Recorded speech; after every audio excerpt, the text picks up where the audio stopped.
नमस्कार, स्वागत है आप सभी का हमारे YouTube channel unique education centre के ऑनलाइन प्लेटफॉर्म पे। आज हम लोग क्लास 10 के एक बहुत ही इंपॉर्टेंट टॉपिक यानी त्रिकोणमिति के बारे में अध्ययन करने वाले हैं। त्रिकोणमिति ये जो चैप्टर है, ये जो पार्ट है, ये आपके एग्जाम पॉइंट व्यू से बहुत ही ज्यादा इंपॉर्टेंट है और 10th में तो इंपॉर्टेंट है ही। जब आप 10th क्लास के आगे की कक्षाएं के अध्ययन करेंगे तो 11th, 12th, ग्रेजुएशन जो भी कक्षाएं चलती हैं उनमें त्रिकोणमिति का एक अपना खास रोल होता है और ये एक ऐसा चैप्टर है जो हमारे जीवन में बहुत काम आने वाला है। तो ये टॉपिक आपके लिए बहुत इंपॉर्टेंट है। अगर बात करें 10th के एग्जामिनेशन की, तो 10th के एग्जामिनेशन में चाहे वह किसी बोर्ड का स्टूडेंट हो, किसी भी बोर्ड का स्टूडेंट रहा हो या रह चुका है या है, तो ये सभी बच्चों के लिए इंपॉर्टेंट है। यहाँ की रेलवे, एसएससी, एमटीएस जितनी प्रतियोगी परीक्षाएं हैं उनके लिए भी ये क्लासेस बहुत इंपॉर्टेंट है। तो बिना समय को वेस्ट करते हुए आइए हम लोग अपने टॉपिक पे चलते हैं। टॉपिक है हमारा त्रिकोणमिति और टॉपिक को शुरू करने से पहले आपसे एक मैं बात कहूंगा कि अपने आप को इतना काबिल करो कि जहां से तुम चले जाओ लोग तुम्हें यहां याद करें। अपने आप को इतना काबिल करो कि जहां से तुम चले जाओ लोग तुम्हें वहां याद करें और जहां तुम जाने वाले हो वहां भी लोग तुम्हारा इंतजार करें। तो चलिए हम लोग अपने टॉपिक को शुरू करते हैं और टॉपिक को शुरू करने से आपसे एक और बात मैं कहूंगा कि अगर आपको मेरा ये वीडियो पसंद है तो please like it, share it and subscribe it. आप लोग समझ ही गए होंगे। चलिए हम लोग अपने टॉपिक को शुरू करते हैं। हमारा टॉपिक है त्रिकोणमिति। चलिए समझते हैं कि त्रिकोणमिति आखिर किस का नाम है, क्या होता है त्रिकोणमिति जिससे बच्चे इतने ज्यादा डरते हैं। तो हम लोग बात करते हैं त्रिकोणमिति की। त्रिकोणमिति की देखिए बाबू, त्रिकोणमिति 3 चीजों से मिलकर बना है। एक होता है त्रि का मतलब होता है 3। दूसरा चीज है कोण तो आप समझते ही होंगे और मिति का मतलब होता है मापना, जिसमें हम लोग 3 कोणों के बारे में मापते हैं, 3 कोणों को मापते हैं, उसे हम लोग त्रिकोणमिति कहते हैं। उसे हम क्या कहते हैं? त्रिकोणमिति। और ये बात आपको भली भांति पता होगा कि त्रिकोणमिति या 3 कोण कौन से चित्र में होता है या कौन से फिगर में होता है। ये बात हम सबको पता है कि 3 कोण वाले फिगर को हम लोग क्या बोलते हैं? ट्रायंगल कहते हैं। क्या कहते हैं बाबू? ट्रायंगल कहते हैं। जिसको हिंदी में हम बोले तो क्या बोलते हैं? त्रिभुज। ये तो बातें आपको कंफर्म पता होंगी कि आखिर त्रिभुज कहते किसे हैं। 3 भुजाओं वाले बहुभुज को हम क्या बोलते हैं? त्रिभुज। 3 भुजाओं वाले बहुभुज को हम क्या बोलते हैं? त्रिभुज। लेकिन देखिए त्रिभुज भी बहुत प्रकार की होती है, लेकिन त्रिकोणमिति में हमको एक ऐसे त्रिभुज की जरूरत होती है जो त्रिभुज कैसा हो? समकोण हो। यानी इस बात का आप हमेशा ध्यान रखिएगा कि जब भी त्रिकोणमिति का बात है, आपके जहन में या आपके दिमाग में एक ही त्रिभुज आना चाहिए और वह त्रिभुज कौन है? समकोण त्रिभुज। चलिए समझते हैं कि समकोण त्रिभुज क्या है। क्योंकि देखिए त्रिभुज या ट्रिग्नोमेट्री के क्वेश्चन को सॉल्व करने के लिए हमको कुछ बेसिक सी बातें याद होनी चाहिए और वही बेसिक सी बातें समकोण त्रिभुज। कुछ आपको और भी बातें मैं बताऊंगा कि समकोण त्रिभुज से जुड़ी कुछ और भी बातें होंगी। उनको ये कुछ बेसिक चीजें हैं जिनको जानना हमारे लिए बहुत ही आवश्यक है। उसके बाद ही किसी तरह के ट्रिग्नोमेट्री क्वेश्चन को हम लोग क्या कर सकते हैं? इजिली सॉल्व कर पाएंगे। और मेरे को उम्मीद है कि अगर आप मेरा बात कुछ समय तक अगर मेरे को अपना आप समय देते हैं तो ये ट्रिग्नोमेट्री आपका अपना होगा।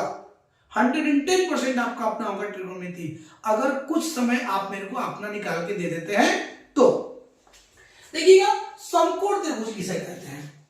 समकोण त्रिभुज वैसा त्रिभुज जिसका एक कोण समकोण हो, उसे हम समकोण त्रिभुज कहते हैं। समकोण कहने का मतलब कि वैसा त्रिभुज जिसका एक कोण क्या हो, 90 डिग्री हो। क्या हो? 90 डिग्री हो, उसे हम लोग समकोण त्रिभुज कहते हैं। जिसका एक कोण 90 डिग्री हो उसे क्या बोलते हैं? समकोण त्रिभुज बोलते हैं। बात अगर आई समकोण त्रिभुज की, तो समकोण त्रिभुज में सबसे पहले ये बातें हमको जाननी होती है। समकोण त्रिभुज की अपनी कुछ प्रॉपर्टी होती है। प्रॉपर्टी क्या होती है सुनिएगा। समकोण त्रिभुज, तो समकोण त्रिभुज में 90 डिग्री के सामने वाले भुजा को, समकोण त्रिभुज में समकोण के 90 डिग्री वाले कोण के सामने की जो भुजा होती है उसको बाबू हम कहते हैं कर्ण। क्या कहते हैं? कर्ण। और देखिए, कर्ण होता है और इसमें होता है लंब, और एक भुजा जो होता है उसको हम क्या बोलते हैं? आधार। ये जो आधार और लंब है ये समय के साथ बदलता रहता है। समय के साथ कभी ये भुजा लंब हो जाएगा, कभी ये भुजा लंब हो जाएगा, कभी ये भुजा आधार होगी, और कभी ये भुजा क्या होगी? आधार होगी।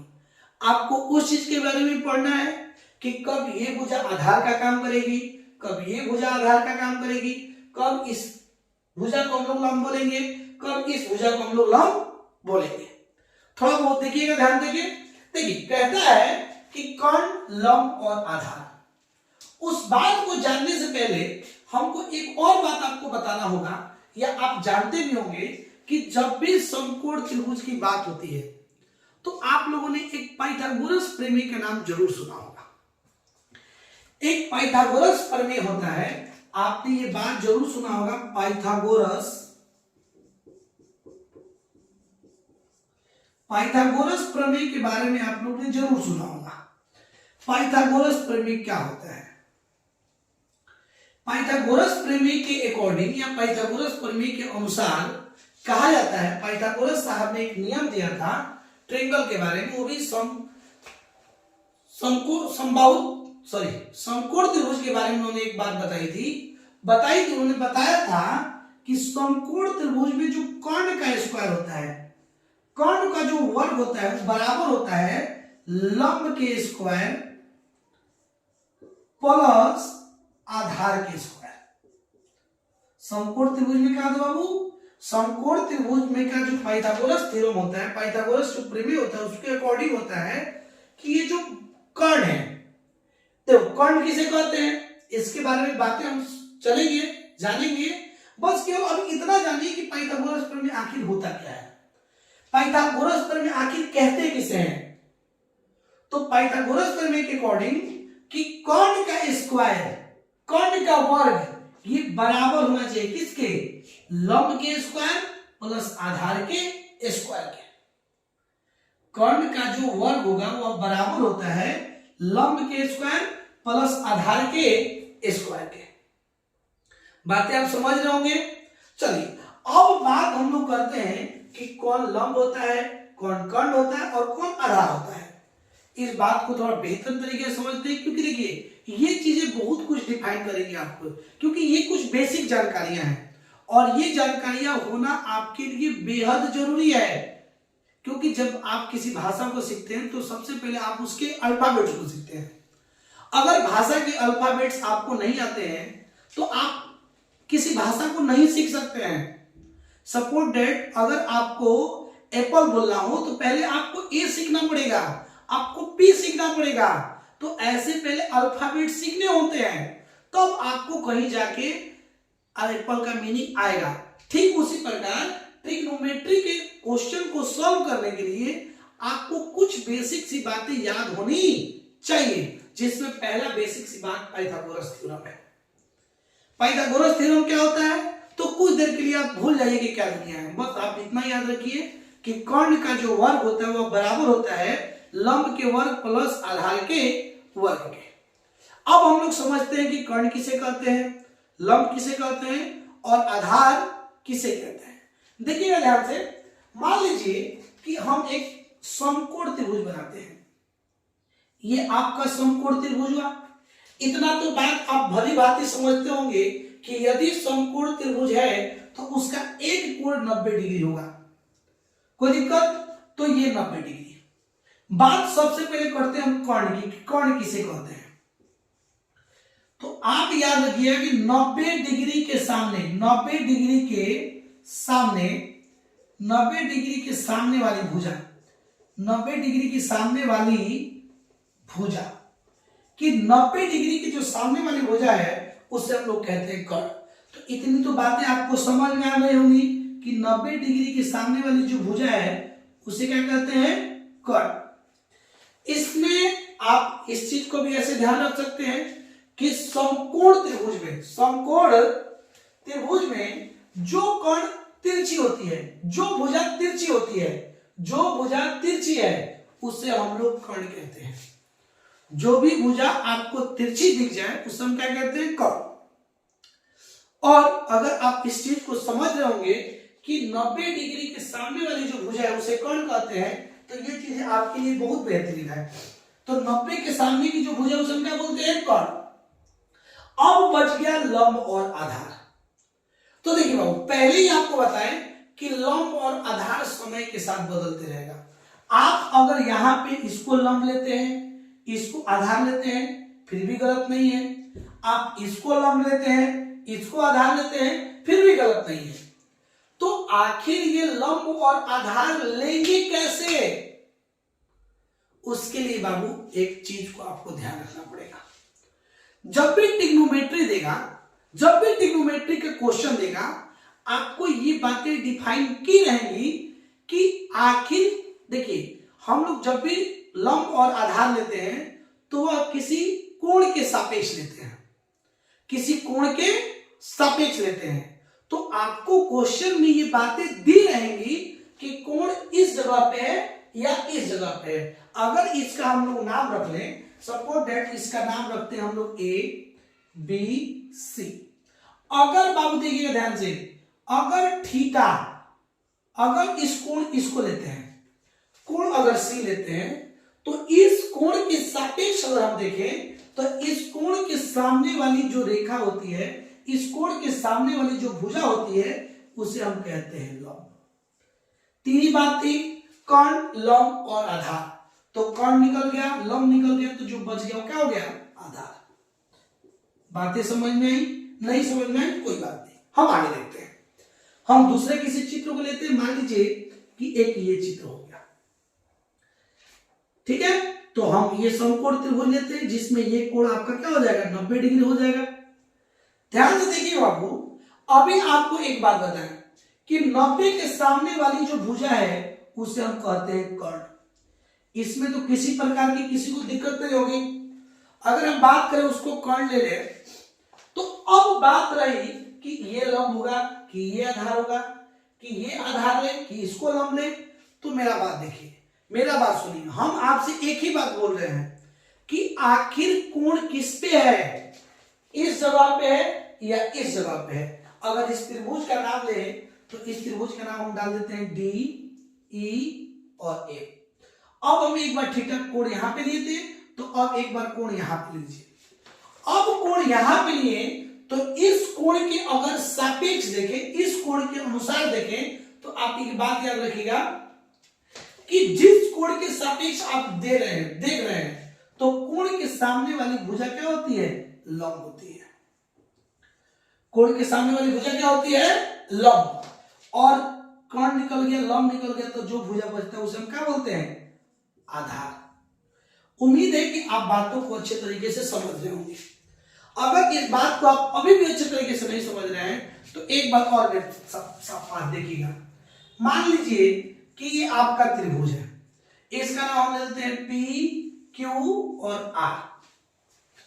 ये तो बातें कंफर्म है कि एक कोण जो होगी उन्हें हम कहते हैं समकोण, जो 90 डिग्री की होती है। और 90 डिग्री के सामने वाली जो कोण है उसे हम क्या कहते हैं बाबू? उसे कहते हैं कर्ण। क्या कहते हैं? कर्ण। बच गया लंब, ये होगा कि ये होगा, आधार ये होगा कि आधार ये होगा। तो आपका पहला मकसद यही होना चाहिए कि आपको देखना है कि आखिर कोण कहां पर है, इस P पर है कि इस R पर है। अगर कोण इस R पे है, इसको अभी रहने देते हैं क्योंकि इसका यूज हम आगे बताते हैं। अगर सपोर्टेड मान लीजिए कोण R पे है या आपको R के सापेक्ष कोण और लंब बताना है, तो R के सामने वाली जो भुजा होती है उसे हम क्या कहते हैं बाबू, लंब। तो लंब बच गया, हो गया कोण हो गया, तो जो भूगोल बच जाता है उसे हम क्या बोलते हैं, आधार कहते हैं। उम्मीद है कि आपको ये बातें समझ में आई होंगी। इसके आगे देखते हैं कि आखिर क्या होते हैं। तो कर्ण, लंब और आधार, इन बातों को आपको समझना जरूरी है। उसके बाद हम बात करते हैं पाइथागोरस प्रमेय होता क्या है। पाइथागोरस प्रमेय के अनुसार कर्ण का जो वर्ग होता है वह बराबर होता है आधार के स्क्वायर प्लस लंब का स्क्वायर। नहीं समझ में आ रहा है, कोई बात नहीं, इतना याद रखिएगा कि बड़े वाले का जो वर्ग होता है, बड़े वाले का वर्ग, आप कहेंगे क्या कह रहे हैं बड़े वाला, तो आप ये बात ध्यान रखिएगा कि समकोण त्रिभुज में जो सबसे बड़ी भुजा होती है वही होती है कर्ण। तो इस बड़ी वाली भुजा का जो वर्ग होगा, इस बड़ी वाली भुजा का जो वर्ग होगा वह बराबर होगा, मतलब इसका जो वर्ग होगा वह बराबर होगा इसके वर्ग और प्लस इसके वर्ग। मतलब इसके वर्ग को, जो इसका वर्ग निकालो, इसका वर्ग निकालो, और दोनों के वर्ग को अगर आप लोग जोड़ते हैं तो जोड़ने के बाद जो होगा वह इस भुजा का क्या होगा, लंबाई होगा। नहीं समझ में आया? जब इसको हम लोग क्वेश्चन पे इंप्लीमेंट करेंगे तो ये बातें आपको जरूर समझ में आएगी। इस चीज के लिए आप निश्चिंत रहे, इस चीज के लिए आप निश्चिंत रहे। तत्काल केवल आप इतना याद रखें, अभी आपको दो बात पढ़ा है कि पाइथागोरस प्रमेय क्या होता है। क्या होता है कि कर्ण का स्क्वायर बराबर लंब का स्क्वायर प्लस आधार का स्क्वायर।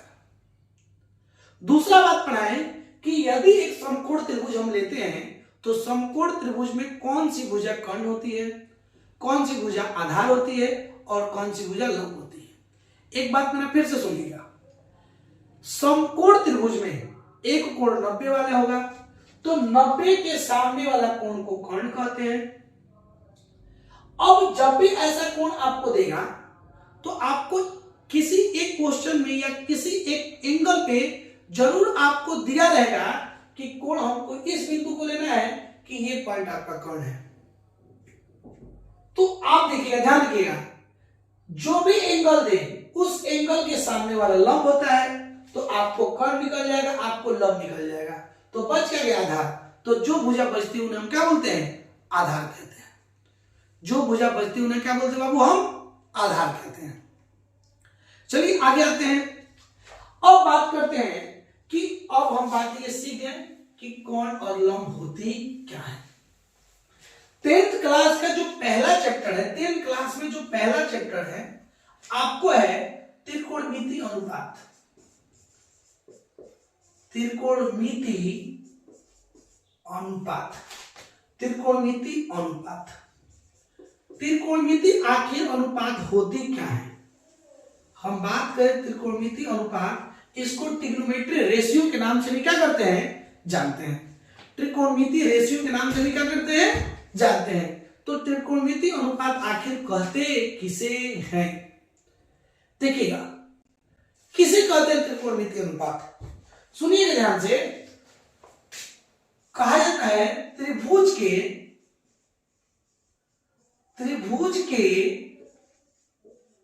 भुजाओं के अनुपात को, त्रिभुज के भुजाओं के अनुपात को, त्रिभुज के भुजाओं के अनुपात को, त्रिभुज के भुजाओं के अनुपात को हम त्रिकोणमिति अनुपात कहते हैं। हम त्रिकोणमिति अनुपात कहते हैं।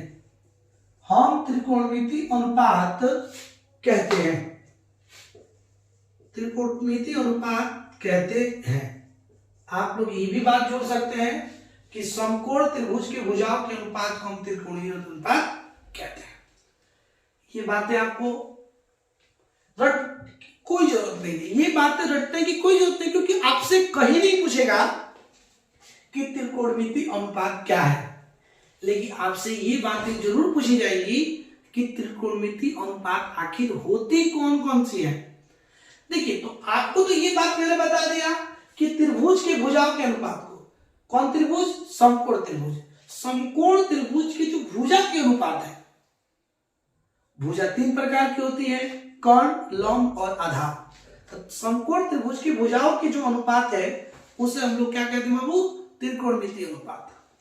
ये बातें आप ध्यान रखिएगा। सपोर्टेड, मान लीजिए आपको एक हम समकोण त्रिभुज बनाए, ये मान लीजिए आपका समकोण त्रिभुज है, ये इस त्रिभुज का नाम हम लोग एबीसी डाल देते हैं।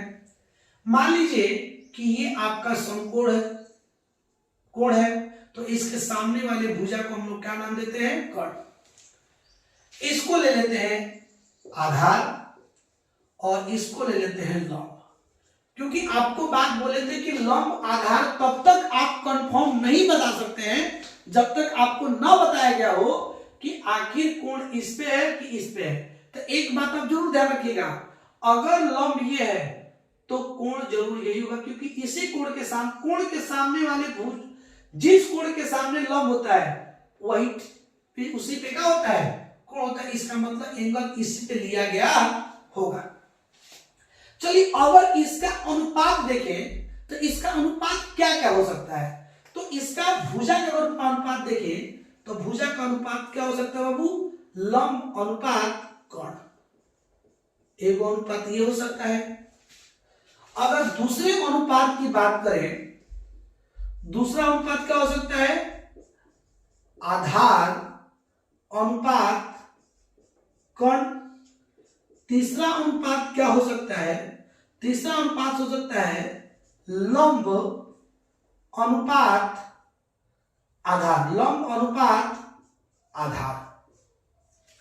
चौथा आपको अनुपात क्या होता है, कर्ण अनुपात, कर्ण अनुपात लंब।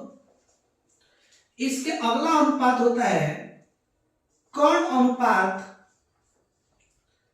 आधार।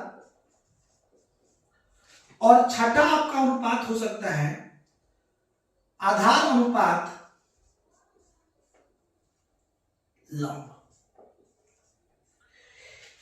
अगर हम समकोण त्रिभुज को लें तो यही इनके भुजाओं के यही मात्र 6 अनुपात होते हैं। इससे ना एक अनुपात कम होगा और ना इससे एक अनुपात एक ज्यादा होगा। इस तरह हम कह सकते हैं कि त्रिकोणमिति में 6 अनुपात होते हैं। त्रिकोणमिति में कितने अनुपात होते हैं, 6 अनुपात होते हैं। अब सोचिए कि अगर इसको याद रखना पड़े कि साइन अनुपात कर्ण, तो इसमें समय की वेस्टेज भी है, समय भी लगेगा आपको हो सकता है कि याद भी करने में परेशानी हो। तो इसको समय अनुपात कर्ण को हम एक दूसरे नाम से जाने, जिसको हम लोग बोलते हैं साइन। कर्ण, लंब अनुपात कर्ण को हम दूसरे नाम जानते हैं, जिसको हम क्या बोलते हैं, साइन। आधार अनुपात कर्ण को हम एक और नाम जानते हैं, जिसको हम बोलते हैं कॉस। लंब और आधार को हम एक और नाम से जानते हैं, इसको हम बोलते हैं टेन। और देखिए बाबू, आगे इस पे बात करते हैं। अगर हम कर्ण अनुपात लंब बोल दें तो इसे हम बोलते हैं कॉसेक। अगर कर्ण अनुपात अगर आधार बोल दें तो इसे बोलते हैं सेक। और आधार अनुपात अगर लंब बोल दें तो इसे कहते हैं कॉट, इसे कहते हैं कॉट। और एक बात देखिए, अगर आपके बुक में दिया जाता है तो ध्यान रखिएगा ये बात कि आपको बताएगा कि एंगल इस कोण पे है कि इस कोण पे है। और उस एंगल को दिखाने के लिए अगर आपको ऐसे देगा तो कभी कभी आपको कहेगा साइन ए, कभी कभी आपको कहेगा साइन बी, कभी कभी आपको कहेगा कॉट ए। इस आगे वाले से हमको कुछ लेना देना नहीं है, हमको केवल लेना देना इस एबीसीडी से है, हमको लेना देना कुछ एबीसीडी से है।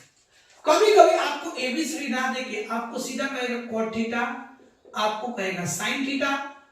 तो देखिए ए बी, ये इसका क्या मतलब होता है, अगर साइन ए, इसका मतलब हुआ कि कोण कहां के लिए है, ए पे लिए है। अगर वही आपको दे दे साइन बी, इसका मतलब कोण कहां पे है, सॉरी इसमें तो बी पे नहीं हो सकता क्योंकि बी पे समकोण है। अगर इसमें ऐसे देता साइन सी, इसका मतलब कोण कहां पे है, सी। और अब अगर आपको एबीसी ना दे के सीधा दे देगा कॉट थीटा, उस समय आप बिल्कुल निश्चित है कि आप कोण यहां पे रखें या आप कोण यहां पे रखें, और कोण को हम लोग हमेशा क्या मान लेते हैं, थीटा। क्या मान लेते हैं, थीटा। कैसे बनाते हैं इसको, ऐसे करके और इसमें ऐसे कर दीजिएगा, ये होता है थीटा। इसे क्या बोलते हैं, इसे क्या बोलते हैं, थीटा। Theta, theta. आप लोग इसको ऐसे भी लिख सकते हैं, थीटा। लिखना क्या है, उसका नाम ही आता है, बार बार कहीं लिखने के लिए आएगा नहीं, बस आप इसको हम लोग क्या पढ़ते हैं, थीटा पढ़ते हैं। क्या पढ़ते हैं, थीटा। चलिए ये होता क्या है, इस बात को समझते हैं। तो लंब बटा कर्ण अगर ए पे है तो आपको साइन ए दे देगा, अगर एबीसीडी आपको नहीं दिया है तो आपको साइन थीटा देगा, कॉस थीटा देगा। तो आप सब जगह थीटा लगा दीजिए, सब जगह ए लगाइए, सब जगह ए लगाइए या बी लगाइए, कोई खास अंतर नहीं पड़ता है। इस तरह देखें तो त्रिकोणमिति अनुपात 6 हो गए, sine theta, cos theta, tan theta, cosec theta, sec theta और कॉट थीटा। मजे की एक और बात है, इसमें आपको तीन ही रेशियो याद करने पड़ते हैं, तीन ही अनुपात आपको याद करने पड़ेंगे। तो तीन क्या होगा, तो तीन उसका उल्टा होता है, तीन उसका क्या होता है, उल्टा। अगर हम लोग इसको और भी अच्छे तरीके से लिखें तो इस साइन थीटा को, साइन थीटा इक्वल टू क्या है, वो लंब अनुपात कर्ण।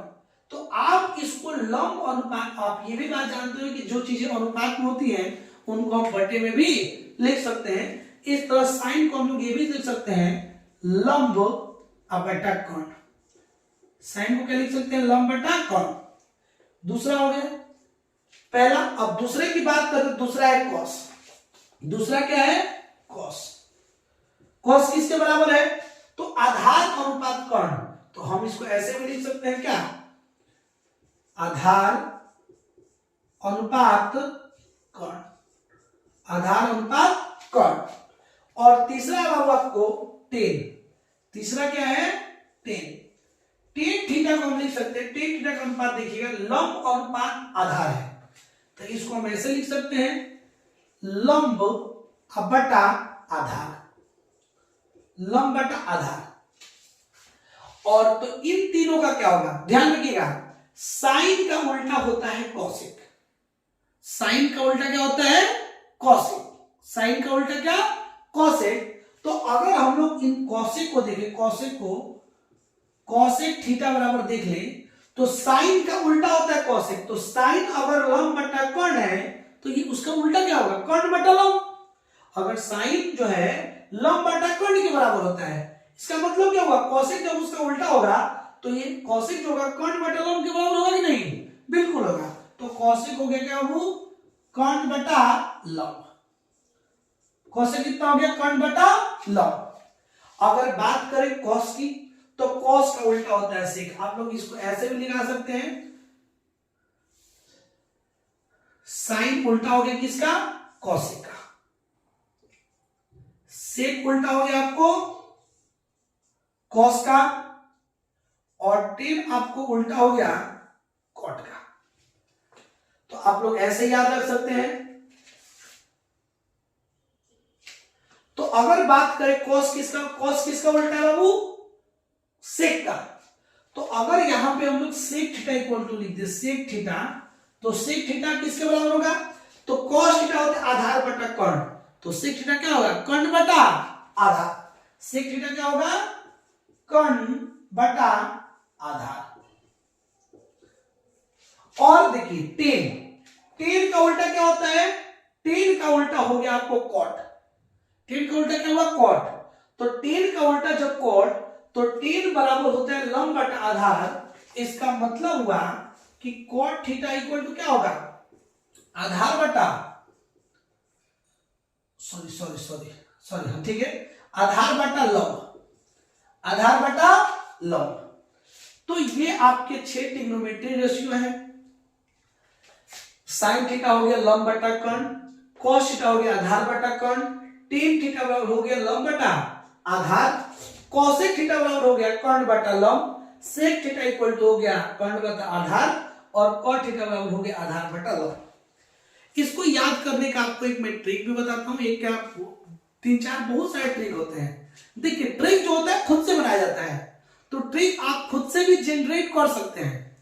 ऐसा नहीं है कि आपको जो टीचर बता रहे हैं वही ट्रिक सही है, आप ट्रिक खुद से भी जनरेट करते हैं। ट्रिक आखिर आता कहां से है? जो चीजें हम पढ़ते हैं उसको जब शॉर्ट फॉर्म में हम लिख लेते हैं या किसी ऐसे फॉर्म में लिख देते हैं जिससे हमको उसको देखने पे उसकी याद आ जाए, उसको देखने पे उसकी याद आ जाए। जैसे मान लीजिए कि आप रास्ते में जा रहे हैं और किसी को देखें, तो उसको देखे तो आपको उसकी याद आ गई, यही होता है ट्रिक, दैट्स नथिंग।